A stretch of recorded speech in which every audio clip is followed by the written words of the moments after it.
이번 차시에서는 양조장 인허가에 대해서 말씀을 드릴 건데요. 우리가 잘 알고 있는 전통주를 생산하는 양조장이 되기 위해서는요, 명인 또는 명장, 그리고 농업인이 만드는 지역 특산주가 있습니다. 이 수업을 듣고 계신 분들 중에서 명인이나 명장은 많지 않으실 거예요.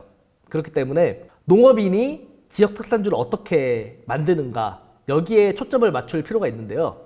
일반적으로 농업인이 되기 위해서는 대부분의 양조장에서는 농업법인을 설치해서 양조장을 이렇게 창업하는 경우가 많이 있습니다.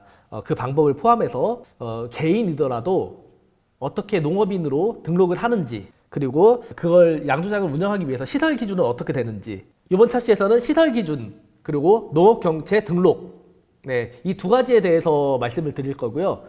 가장 쉽게 여기에서밖에 배울 수 없는 아주 쉽게 등록하는 방법들을 말씀드리고자 합니다. 우선 시설 기준은 어떻게 되죠? 네, 시설 기준을 위해서는 우리가 양조장 창업하시는 분들이 가장 이제 우리 밥 먹듯이 계속 봐야 되는 게, 제가 이제 지금 화면을 보고 있는데 온라인에다가 국세청 주류면허 지원센터 이렇게 검색하시면은 이렇게 나오는데요. 업무 안내에 여기 자료실이 있어요.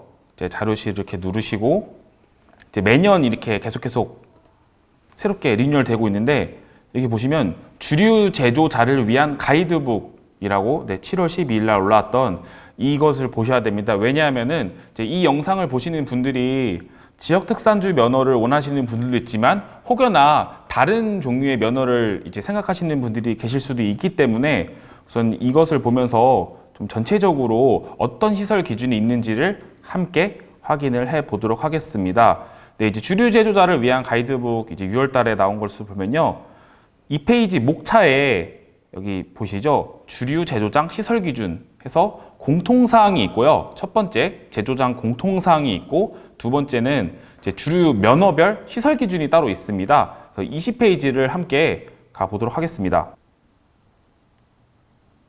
이제 20페이지를 보면은 뭐 위생시설과 구분, 이거는 이따가 이제 식품 제조 가공업 등록지 다시 한번 설명을 해 드릴 테니까 지금은 일단 넘어가겠습니다. 첫 번째로는 한 개의 제조장에 이제 여러 종류의 주류를 제조하는 경우에는 이제 주류별로 이제 구분을 해야 되는데, 여기서 구분이란 많이 이제 헷갈리시는 게 꼭 뭔가 물리적으로 벽을 통해서 구분이 되어야 한다라고 알고 계시는 분들이 많습니다.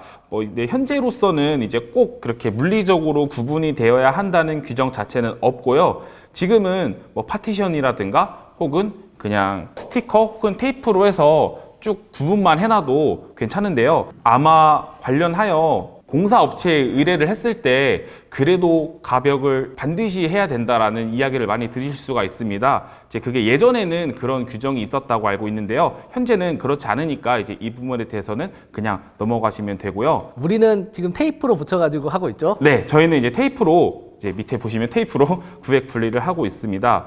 다만 이제 가장 중요한 게 바로 밑에 식품 제조용으로 설비 사용 시 사전 승인, 세척 전문 시설을 갖추고 관할 세무서장의 승인을 받아야 한다라고 써 있는데요. 이제 식품 제조용으로 설비 사용 시 사전 승인이라고 되어 있는 것은 이제 식품 제조 가공업 등록이 되어야 한다는 뜻입니다. 식품 제조 가공업에 대해서 이제 말씀을 드리면, 모든 식품, 특히 술은 식품에서도 이제 마시는 술 주류이기 때문에 식품 제조 가공업 등록이 되어 있어야 합니다. 다시 이제 네이버로 들어와서 식약처 식품 제조 가공업 온라인 교육 이라고 이렇게 검색을 하면요, 제일 위에 한국식품산업협회 온라인 식품위생교육 이라고 이렇게 있는데요. 이제 보시면은 집합교육, 네, 저희가 이제 했을 때는 코로나 기간이라서 온라인 교육이었는데요. 이제는 2022년 10월부터 집합교육으로 전면 실시가 되었습니다. 그래서 밑에 보시면은 식품위생법 제41조 6항 미리 받아야 하는 식품위생교육은 집합교육으로 실시한다 라고 나와 있기 때문에, 이제 영상을 보시는 분들은 이제 각 이제 식약처 이렇게 들어가셔서 각자 지역에서 관할하는 그 집합 교육을 가셔서 교육을 수료를 선으로 하셔야 되고요. 그다음 식품 제조 가공업에서 가장 중요한 것은 배수인데요. 그 바닥이 실제로 물이 흘러 내려갔을 때 잘 물이 빠져나가는 배수를 가장 꼼꼼하게 보시고 있고요. 그다음 중요한 것은 방수입니다. 술의 경우에는 이제 아무래도 끓이고 뭐 밥을 하고 등등을 하면서 이제 계속 증기가 발생을 하죠. 근데 방수 시설이 제대로 되어 있지 않으면은 이 제조장 안에 곰팡이가 피어서 위생상 문제가 생길 수가 있습니다. 그래서 바닥에서부터 1.5m까지는 방수 처리가 가능한, 방수가 가능한 하얀색 페인트로 해야 하는 것이 규정이고요. 많이 물어보시는 게 하얀색 말고 다른 색 안 되나요? 라고 했을 때 식약처에다가 직접 문의하시면은 바로 말씀해 주셔요. 안 된다고 말씀해 주시기 때문에 이제 하얀색으로 해 주셔야 되고요. 그리고 천장의 경우에는 저희도 이제 처음에 생각을 했던 게 방수가 가능한 천장을 직접 붙여서 하면 되지 않을까라고 해서 처음에 셀프로 인테리어를 했었는데요. 이제 결과적으로 말씀을 드리면 그것은 이제 현재 식약처 규정상 좀 불가능하다고 판단을 받았습니다. 왜냐하면은 붙이는 것 자체가 이제 테이프로 된다는 건데 그것은 증기나 혹은 불에 취약해서 또 식품 제조에 조금 위생상 문제가 생길 수가 있어서 인테리어 업체에 문의를 하실 때 범용적인 주방 인테리어를 해주세요라고 하면은 가장 안내해 주시는 그런 이제 범용적인 주방 인테리어를 해주시면 됩니다. 그리고 가장 중요한 게 저희가 이제 식약처에서 실사를 나오셨을 때 봐주셨던 게 창고가 좀 바람이 잘 통하는지 그리고 비가 새지 않는지를 많이 확인을 해 주셨고요. 특히 창문에 있는 방충망이 생각보다 이게 크면은 방충망의 이 틈들이 굉장히 크면은 또 벌레가 들어올 수 있기 때문에 촘촘한 메쉬망으로 해주시는 걸 권고를 해주셔서 저희는 이제 바로 메쉬망으로 교체를 했고요. 이제 자취하시는 분들은 많이 아시겠지만 그 물구멍으로 바퀴벌레 등이 들어올 수가 있습니다. 아무래도 이제 식품을 만들다 보면은 그 냄새 때문에 벌레들이 침투할 가능성이 있어서 그런 이제 물구멍들은 하나하나 이제 사가지고 미세 메쉬 스티커를 산 다음에 붙이셔서 그렇게 해 주셔야 됩니다. 그래서 이제 식약처 각자 도시의 식약처, 대전의 경우에는 대전 이제 식약처가 있는데요. 식약처에 식품 제조 가공업 그냥 등록 신청을 하시면은 바로 오셔서 이제 좀 실사를 하세요. 그래서 큰 문제가 없다면은 바로 통과를 해 주시는데 사실 제가 지금 굉장히 간단하게 말씀을 드렸지만 주류 면허 전 과정 중에 이게 가장 어려워요. 왜냐면 아무래도 주류다 보니까 식약처 실사 나오셨을 때 깐깐하게 보시는 분들이 굉장히 많으셔서 그런 부분에 대해서 좀 신경을 써 주셔야 됩니다. 특히 배수가 물을 했는데 배수가 제대로 안 되면은 물이 고이죠. 물이 고이면 또 썩고 이러한 문제들이 있어서 배수나 방수 부분에서 물이 잘 마르는가 이것이 핵심이기 때문에 잘 봐주셔야 되고 화장실의 경우에는 이제 구획 분리가 잘 돼 있어야 돼서 화장실 구획 분리 그리고 창고 신경을 써 주셔야 됩니다. 저희가 처음에 이 양조장 공간을 입주를 했을 때 이제 창고 바닥이 좀 방수 처리가 안 돼 있어서 저희도 1차적으로 지적을 받고 그 부분에 대해서 다시 이제 방수 공사를 진행을 해서 그 이후에 이제 허가를 받았었습니다. 그래서 다시 이제 주류 제조자를 위한 가이드북 20페이지에 와서요. 이제 공통사항으로는 이제 쭉쭉쭉 되어 있는데 이제 제조 방법상 4번에 보시면 제조 방법상 반드시 필요한 경우에는 제조 시설을 구비해야 된다라고 써 있는 게 증류 시설과 입국실, 살균 시설, 여과 시설이 있습니다. 증류 시설의 경우에는 증류주를 하는 분들이면 당연히 있어야 되는 게 맞죠. 근데 증류주를 하시는 분들이 아니면 뭐 굳이 없어도 되고요. 이제 살균 시설도 살균 처리를 살균 공정을 하는 주류의 경우에는 있고 여과 시설도 뭐 같은 거죠. 그래서 이 부분의 경우에는 필수는 아니지만 이제 면허상 들어간다라고 하면은 이제 들어가 있어야 합니다. 면허상 들어간다라고 하면 이제 효모가 살아있는 이제 생주가 아니라 살균된 술, 살균 막걸리 이런 식으로 이제 표기가 되어 있을 경우에는 필요하다 그 말씀이시죠? 아, 네. 맞습니다. 여기서 조금 더 시설 기준에서 첨언을 드리자면은 주방 시설을 할 때 우리가 셀프로 하려고 많이 했잖아요. 네. 그 시멘트 포대 들고서 네.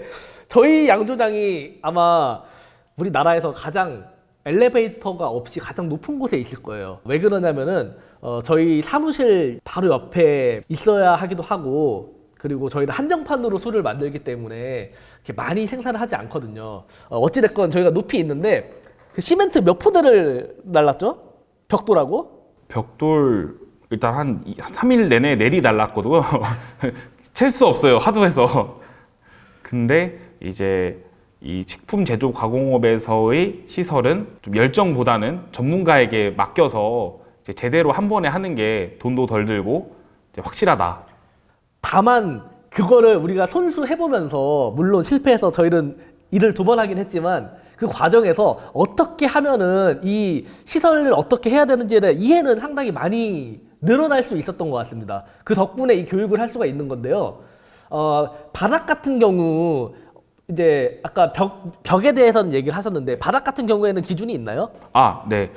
바닥의 경우에도 배수 시설이 잘 되어야 한다라는 이제 기준은 있는데요. 직접적으로 원료가 닿는 부분은 무조건 바닥 배수가 돼 있는 바닥이 돼 있어야 하는데 발효를 하는 발효 공간의 경우에는 이제 발효통을 끌어서 그 흔히 말하는 그 주방이라고 하죠. 주방 바닥이 있는 곳까지 가서 그곳에서 원료 처리가 이루어지면은 이제 꼭 배수가 되어 있지 않아도 물이 잘 빠지는 구조면 괜찮은데 그 부분이 되게 중요한 부분일 것 같은데요. 돈이 많이 들어요.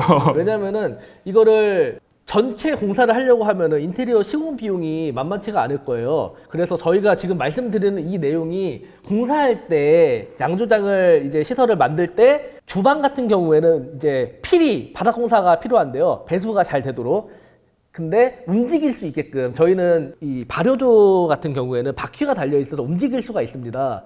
이때 주방 면적이 조금 좁더라도 움직이게 해서 할 수 있다면은 전체 공사를 하지 않아도 상당히 많은 금액을 절약할 수 있는 방법이니까요. 이 부분을 유념하셔서 반드시 저희 같은 소규모로 만든다 했을 경우에는 전체 이미 공사가 되어 있다면 상관이 없겠지만 공사가 안 돼 있다면은 전체 면적을 할 필요는 없다. 네, 이 말씀을 꼭 드려야 할 것 같아서요. 네. 그리고 이제 더해서 주류 면허를 하기 위해서 양조장을 만들 때 무턱대고 공사를 하시면 안 돼요. 왜냐하면은 주류 면허를 내기 위해서는 인허가 사항이 제2 근린시설 제조업소로 등록이 되어 있거나 혹은 공장 용도로서 등록이 되어 있어야 합니다. 이 부분에 대해서는 이제 등기를 떼서 먼저 확인을 해보고 그 다음에 진행을 해야 하는데요. 제2근린 시설을 할 때 굉장히 중요한 사항이 저희가 용도 변경을 할 때는 법이 적용되기 전이라서 괜찮았는데 이제 소방법이 개정이 돼서 용도 변경을 진행할 때 가장 중요한 게 이 건물과 인접한 다른 건물이 2m 내에 다른 건물이 있으면은 이 건물 전체의 유리창을 방화 유리창으로 바꿔야 돼요. 네, 노포에서 여기서 이제 창업을 하실 때는 이 부분을 유념하셔서 방화 유리창이 비싸기 때문에 시설 공사할 게 견적이 많이 든다 하면은 임대료라든지 보증금이 싸다고 해가지고 결정을 하시지 말고 그 부분을 반드시 고려하셔야 됩니다. 개인적으로 추천드리는 건 음식점을 하다가 폐업하고 지금은 비어있는 음식점의 시설이 그대로 남아있는 공간은 애초에 이제 인허가 사항에 대한 기본적인 이제 이글린 시설로 되어 있고 그다음에 주방 공사가 되었기 때문에 거기로 바로 들어가시는 거는 문제가 없어요. 근데 저희처럼 아무것도 없는 곳에서 인허가 사항 즉 이글린 시설로 용도 변경을 하고 그다음에 공사를 같이 해야 하는 이런 상황에서는 그런 부분들을 신경을 쓰셔야 하고요. 저희가 지금 있는 곳은 상업시설이라서 상관이 없었는데 예전에 양조장을 하려고 했던 곳이 바로 앞에 초등학교가 있었습니다. 그래서 이제 대전시 관련 교육청에 연락을 해서 양조시설이 들어와도 되는지 먼저 여쭤봤었는데요. 그때는 이제 좀 저희가 뭐 윤락업소가 아니라 주류를 생산하는 곳이기 때문에 문제가 없다라고 공식적으로 허가를 받았었는데 이게 각 지자체별로 교육청 규정이 담당자의 해석에 따라 달라지는 부분이 있기 때문에 만약에 인근에 초등학교가 있다라고 하면은 무조건 그 부분에 대해서 확인을 하셔야 되고요. 그리고 두 번째로 중요한 게 만약에 상가가 아닌 옛날 집을 리모델링 한다던가 그런 식으로 해서 제조업소 혹은 공장을 만들려고 할 때는 정화조 용량을 또 확인을 해야 합니다. 그래서 용도 변경을 할 때 당연히 관련된 그 업체에다가 맡기는 게 법이라서 맡겨야 되는데, 만약에 수임을 맡겼는데 정화조 혹은 관련된 이제 용량 문제로 정화조가 없다, 그래서 공사를 다시 해야 되면은 어마어마하게 큰 대공사가 되기 때문에 건물을 새로 짓는 게 아니라 노후된 건물을 리모델링을 한다라고 하는 경우에는 부동산을 계약하기 전에 관련된 제반 사항을 꼼꼼하게 확인을 해보셔야 돼요. 특히 소방 관련해서는 소방법이 계속해서 강화가 되고 있기 때문에 굉장히 크게 유념을 하셔야 합니다. 네, 잘 모르시겠으면은 소방청 식약처에다가 전화하시면은 친절하게 설명을 해드리거든요. 이 내용이 왜 중요하냐면요. 우리 지역 특산주 같은 경우에는 도시재생, 도시혁신과 관련해서 각 지역별로 추진이 되고 있는 경우가 많이 있는데요. 그러다 보니까 비어있는 공간, 노포, 상가 이렇게 활용해서 하는 경우들이 많이 있어요. 그런데 가격이 싸다고 해가지고 무턱대고 들어갔다가 오히려 배보다 배꼽이 더 커질 수 있는 상황이 꽤 많이 있으니까 꼭 유념하셨으면 좋겠고요. 저희도 그런 생각으로 낡은 빈집, 오랫동안 비어있었던 공실 이런 공간들을 찾아다니게 됐는데요. 결과적으로 가격을 그렇게 크게 세이브하지는 못한 면도 있는 것 같아요. 그렇기 때문에 그런 부분을 잘 유념하셔가지고 결정하셨으면 좋겠습니다. 이제 만약에 용도 변경을 진행을 하게 되면은 해당 구청, 이제 대전의 경우에는 구청인데 지자체별로 조금씩 상이함이 있지만 이제 해당 지자체 환경과에 첫 번째로 문의를 하시면 환경과에서 친절하게 응대를 해주시고요. 그 이후에는 이제 수행 업체에서 이제 건축 사무소에서 이제 용도 변경을 진행을 해드리고 있습니다. 그냥 전화하면 되는데요. 홈페이지에 들어가서 구청 들어가셔서 이제 환경과 그 조직도 누르시면은 전화번호가 있어요. 저도 처음에는 어떤 식으로 거기에 연락을 해야 되나 몰랐는데 그냥 전화하니까 친절하게 응대를 해주시더라고요. 그래서 모르시는 거 있으면은 저희한테 질문을 남겨주셔도 되고 관할 구청에 환경과에 전화해 주시면은 친절하게 알려주시니까 쫄지 마시고 전화해 주셨으면 좋겠습니다.